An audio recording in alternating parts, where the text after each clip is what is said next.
don't need to pay for apps, you don't need to spend thousands of dollars on an iPad. All you actually need to take lecture notes is your laptop. Hi, I'm Laura, I'm a 4th year medical student, and today I'm going to be sharing the way that I take lecture notes. I'm also going to be sharing the different ways that I tried that didn't work so that you don't waste time making those same mistakes. Now, there's already heaps of videos on YouTube that claim to tell you the best way to take notes, but just end up being a sponsored video for a note-taking app that's not actually really helpful for most of us. So rest assured that's not what this video is. The only things you'll need are your laptop, Microsoft Word, and access to your lecture slides. Before we jump straight in, if you could subscribe to my channel down below and give this video a thumbs up, that would be very much appreciated. Okay, I'm going to start with the best way I've found to take notes after all of my trial and error, and that is with my trusty MacBook and a split screen. Okay, I'm going to attempt to screen record, so bear with me and hopefully you'll be able to see what I'm seeing. Alright, so this is the best way I've found to set up my screen for taking lecture notes, assuming also that the presenter will have the slides up on the screen. I like to have a copy of the slides pulled up anyway in case they move on to the next slide before I'm finished writing all the information. It gives you the option of staying on a slide for a few moments before moving on to the next one. So what I do is basically just write a brief summary of each of the slides or anything important that the lecturer says in my Word doc. So for this one, perimeter, divided. Another reason why I love having the lecture slides pulled up is, say for this slide, I would then be taking a quick screenshot and putting it into my notes and then quickly moving on to the next slide. You end up with a really nice summary at the end of the lecture, and this happens in real time. So most of my lectures are an hour. I know that by the end of that hour, I'm going to have a really great scaffold of summary notes. Now, in order to do it real time, you do need to be quite fast at typing, but that comes with practice, so I'd recommend doing it even if you're not the world's fastest typer. So after I've gone home and padded out these notes with any extra information from the recommended texts, I would then use those new and improved study notes to then make Anki cards with. But then say if I was doing a practice question and I wasn't sure of an answer, I'd go into my computer library, type in the keywords, and it would bring up my summary notes from the lecture. I'd be able to really quickly breeze through and skim the summary for context and then also clarification for any of the information that I might have missed. So yeah,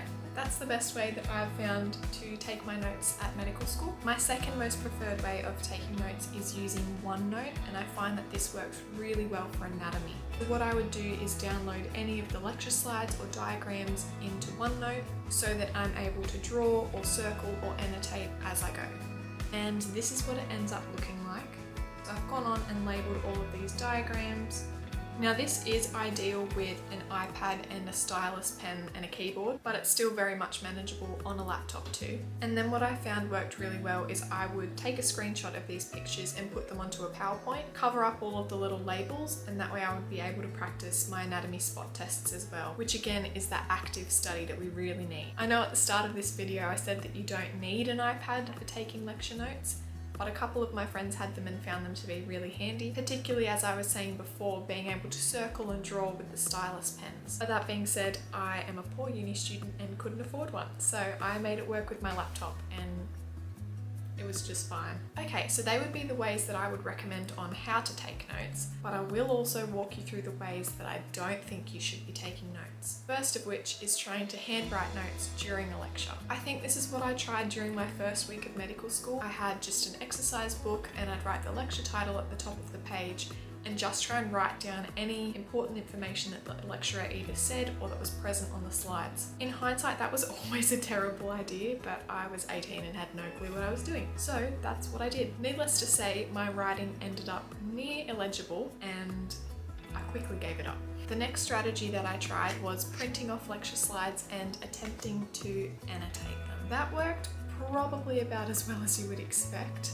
It ended up very messy and just all in all wasn't conducive to productive study because I would annotate my lecture slides and then I would have to come back again and write summary notes. Don't ask me why I thought they had to be handwritten. It would take me about 4 hours per 1 hour lecture. I mean, it is quite neat, but also very unnecessary. And I would try and get every lecture down to a 2-page handwritten summary, which just isn't reasonable for some lectures. So all in all, what I learned was handwriting lecture notes or summaries is not the way to go. Definitely for practice questions, I would say handwrite them, but until you're at that stage, I would recommend typing everything because it's just way faster and all around more efficient. Another terrible idea I had was to open a Word doc, write the numbers of the lecture slides down the side, and only write in important things that the lecturer said that wasn't written on the lecture slides. And the reason I did this was because in my course we can be examined on anything either written or said during a lecture, and usually they would throw in random statistics and facts off the cuff that I didn't want to miss. Again, awful idea, because all I ended up with was a bunch of random facts written next to numbers with absolutely no context. So then I'd have to go back in the evening, pull up the lecture slides again, and copy across all of the written information. Such a time waster, don't do it.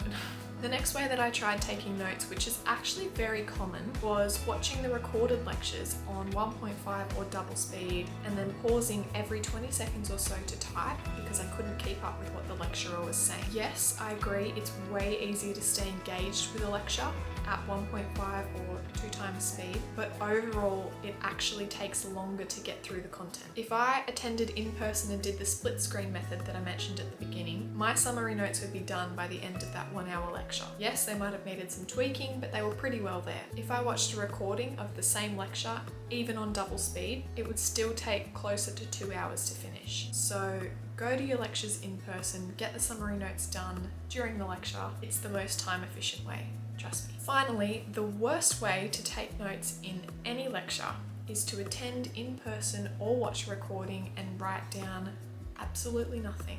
You are not going to remember the content, and it's such a waste of time because you're just going to have to come back later and rewrite everything anyway. So I think any of the ways that I've mentioned are better than writing absolutely nothing. That being said, I'm 4 years into my degree now and I'm still finding that the split screen approach is the best way to take notes in lectures. I hope you found this video really helpful and informative. If it's the first time that you've come across my channel, please take a look around. You might find some other hidden gems. Otherwise, best of luck in all your studies and I'll see you in the next video. Bye!